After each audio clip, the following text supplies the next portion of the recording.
Assalamualaikum warahmatullahi wabarakatuh. Teman-teman, jumpa kembali dengan Enjoy Channel yang membahas berita teraktual, terhangat, dan sedang menjadi perbincangan publik. Sahabat Enjoy Channel, kali ini yang akan kita bahas persidangan di Mahkamah Konstitusi. Sebagaimana kita ketahui, pihak Ganjar maupun pihak Pak Anies Baswedan mengajukan gugatan ke Mahkamah Konstitusi karena diduga ada pelanggaran kecurangan dalam Pilpres 2024 kemarin.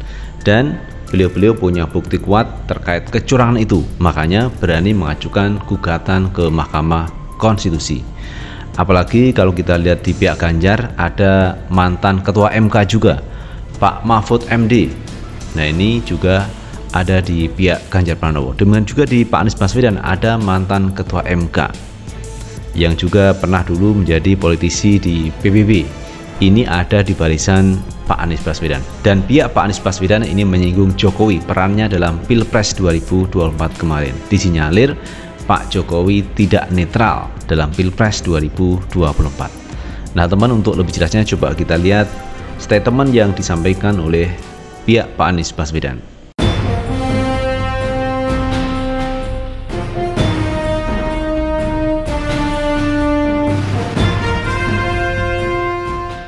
Selain menempatkan orang presiden dalam menyeleksi penyelenggara pemilu, Presiden Joko Widodo juga memanfaatkan para pembantunya di kabinet dan aparatur kekuasaan lainnya untuk menggerakkan jajaran birokrasi, pejabat kepala daerah, kepolisian, dan Tentara Nasional Indonesia, hingga aparat pemerintah di level terendah seperti kepala desa dan perangkat desa. Mereka dikooptasi dan digerakkan untuk pemenangan paslon 02, yaitu Prabowo Subianto dan Gibran Rakabuming Raka yang merupakan anak dari Presiden Joko Widodo. Keseluruhan tindakan aparat dan aparatur di atas menyebabkan terjadinya the violence of election, dan pada tingkat yang paling mengenaskan telah memicu terjadinya brutality democratic process. Pada situasi tersebut, program dan kebijakan pemerintah dibajak. Uang negara disalahgunakan secara melawan hukum untuk kepentingan pasangan calon Capres dan Wapres dalam Pilpres 2024 yang terafiliasi kepentingan Presiden Joko Widodo. Cukup jelas teman apa yang disampaikan oleh Timnas Anies Baswedan dalam statementnya bahwa Pak Jokowi ini terlibat dalam menggerakkan kekuatan aparatur sipil negara dalam hal pemenangan Prabowo Gibran. Dan ini disampaikan jelas oleh pihak tim dari Anies Baswedan. Dan tentunya nanti akan dibuktikan oleh pihak Pak Anies Baswedan. Dan kita minta supaya para hakim MK nanti bisa menilai secara jujur dan adil terkait pengajuan gugatan dari pihak 01 maupun dari pihak 03, di mana Pak Ganjar dan Pak Mahfud ini terlibat aktif dalam gugatan di MK ini. Nah teman-teman, terkait gugatan di Mahkamah Konstitusi ini ada 303 guru besar yang mengajukan amicus curiae atau sahabat pengadilan ke Mahkamah Konstitusi. Jadi guru besar universitas ini sudah keluar teman dari kampusnya untuk melakukan apa yang disebut dengan amicus curiae, pandangan-pandangan ilmiah, temuan-temuan dari pihak kampus terkait pelaksanaan Pilpres 2024.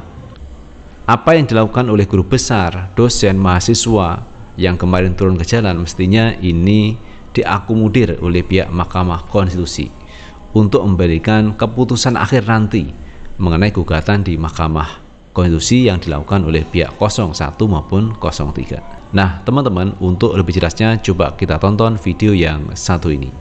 Ya baik, pemirsa, ratusan guru besar lembaga dan masyarakat sipil mengirimkan atau mengajukan amicus curiae. Ya baik, pemirsa, ratusan guru besar lembaga dan masyarakat sipil mengirimkan atau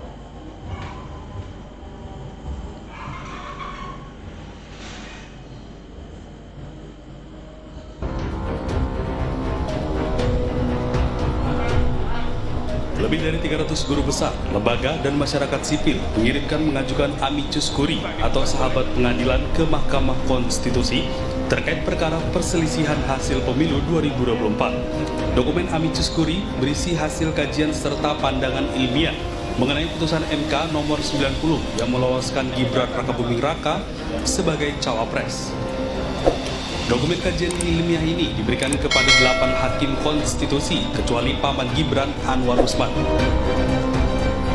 Kenapa kami harus bersikap karena kami punya academic freedom, kebebasan akademik yang proses produksi ilmu pengetahuan dan pandangan-pandangan kepada publik itu dibangun dengan dasar-dasar ilmu pengetahuan. Artinya ada kebenaran ilmu pengetahuan. Nah, kami berharap ada pertemuan antara kebenaran ilmu pengetahuan dengan kebenaran dan keadilan di Mahkamah Konstitusi, agar 8 hakim itu mendengar pandangan kami sebagai sahabat pengadilan. Karena tentu kita tahu semua bahwa 8 hakim itu sebetulnya tidak cukup untuk memutuskan perkara yang menentukan nasib 200 juta lebih penduduk Indonesia. Hakim Mahkamah Konstitusi tidak hanya memberikan keadilan yang sifatnya prosedural formal saja, keadilan angka-angka, tidak, tetapi juga memberikan keadilan substantif. Jadi melihat perkara secara holistik, melihat segala proses, karena hasil itu tergantung pada prosesnya, gitu ya. Amicus Curiae merupakan pihak yang merasa berkepentingan terhadap sebuah perkara, sehingga memberikan pendapat hukumnya kepada pengadilan. Namun hanya sebatas memberikan opini dan bukan melakukan perlawanan atau memaksa hakim. Nah, itu sahabat Enjoy Channel terkait 303 guru besar yang mengajukan opini pendapatnya dalam bentuk amicus curiae kepada Mahkamah Konstitusi. Nah, bagaimanapun juga teman, namanya guru besar, dosen, itu adalah kaum intelektual yang mengedepankan nilai, yang mengedepankan rasa keadilan, kebenaran yang ia miliki kemudian disampaikan ke MK. Karena mereka tidak punya kepentingan untuk duduk dalam jabatan eksekutif, tetapi mereka sudah nyaman sebagai rektor, sebagai dosen yang sehari-hari dia geluti. Tidak punya kepentingan politik praktis terhadap situasi dan kondisi saat ini. Hanya memberikan saran masukan kepada MK, mudah-mudahan didengar dan akhirnya bisa memberikan keputusan terbaiknya dalam sengketa Pilpres kali ini. Dan semua kita tentunya berharap teman, agar keputusan MK memberikan rasa keadilan yang seadil-adilnya terhadap mereka-mereka yang mengajukan gugatan. Dan kalau ini terjadi, MK memberikan rasa keadilan, bisa terjadi pemilu tahap kedua akan digelar. Semua tergantung dari Mahkamah Konstitusi karena bolanya sudah ada di MK. Jadi kita sebagai warga masyarakat cuman berharap agar MK memberikan rasa keadilan, memberikan keadilan bagi mereka-mereka yang berperkara di Mahkamah Konstitusi. Itu sahabat Enjoy Channel yang bisa kita bahas. Bagaimana menurut pendapat teman-teman semuanya? Tulis di kolom komentar, karena komentar teman-teman akan sangat bermanfaat untuk yang lain. Sukses selalu. Assalamualaikum warahmatullahi wabarakatuh.